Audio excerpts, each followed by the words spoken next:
श्री लक्ष्मी नारायण भगवान की जय। एक राजा था, उसकी 7 रानी थी। सबसे छोटी रानी से उसे बड़ा प्यार था। एक दिन ब्राह्मणी उनके घर कच्चे सूत से बना और हल्दी से रंगा हुआ महालक्ष्मी की पूजा का धागा देने आई। रानी ने सोचा, मैंने इतने गहने पहन रखे हैं, इस धागे का क्या करूं? उसने वो धागा फेंक दिया। वो धागा घोड़े की घुड़साल में चला गया। वहां सफाई करने वाली आई। उसने उस धागे को उठाया, माथे से लगाया और अपनी कलाई पर बांध लिया। नौकरानी के दिन तो वारे न्यारे हो गए, लेकिन राजा को हार का सामना करना पड़ता। राजा ने सोचा, जब से रानी आई है मेरी हार हो रही है। राजा ने रानी को घर से निकाल दिया। रानी गर्भवती थी। भटकती भटकती घने जंगल में पहुंच गई। वहां एक महात्मा की कुटिया थी। महात्मा जी आंखें बंद कर ध्यान में बैठे थे।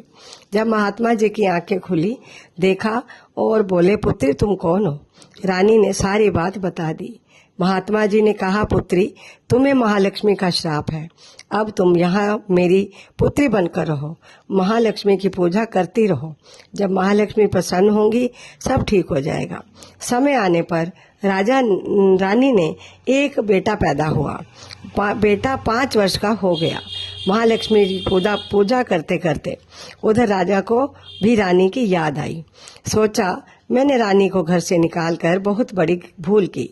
रानी गर्भवती थी, पता नहीं उसको कितने कष्ट झेलने पड़ रहे होंगे। राजा रानी की खोज में निकल पड़ा। चलते चलते राजा के घोड़े को प्यास लगी। राजा एक कुएं के पास पहुंचा। वहां हौद में पानी भरा था। घोड़े को पानी पिलाने लगा। वहां पर ही राजकुमार खेल रहा था। सब देखकर माँ के पास गया और घोड़ा लेने की जिद करने लगा। रानी बोली, घोड़ा कहाँ से लाऊं? महात्मा जी बोले, बच्चे को बहलाने के लिए तिनके का घोड़ा बना दो। रानी ने बना दिया। राजकुमार अपना तिनके का घोड़ा ले कुएं के पास वाले हौद पर जाकर घोड़े से कहने लगा, छी मेरे तिनके के घोड़े पानी पी। राजा भी वहां पर आ पहुंचा और कहने लगा, भोले बच्चे, पगले बच्चे, तिनके का घोड़ा कोई पानी पीता है? राजकुमार बोला, भोले राजा, पगले राजा, कोई राजकुमार भी जंगल में रहता है। राजा हैरान हो गया। वो, बेटा आप राजकुमार हो? राजकुमार बोला, हाँ, मेरी माँ कहती है बेटा तू राजकुमार है। राजा ने सोचा, जंगल में राजकुमार कहाँ से हो सकता है? कहीं ये मेरी रानी और राजकुमार तो नहीं? फिर राजा ने राजकुमार से कहा, बेटा अपने घर ले चलो, मैं तुम्हारी माँ से मिलना चाहता हूँ। वहां गया तो देखा ये मेरी रानी ही है जिसे मैंने घर से निकाल दिया था। रानी ने भी पहचान लिया।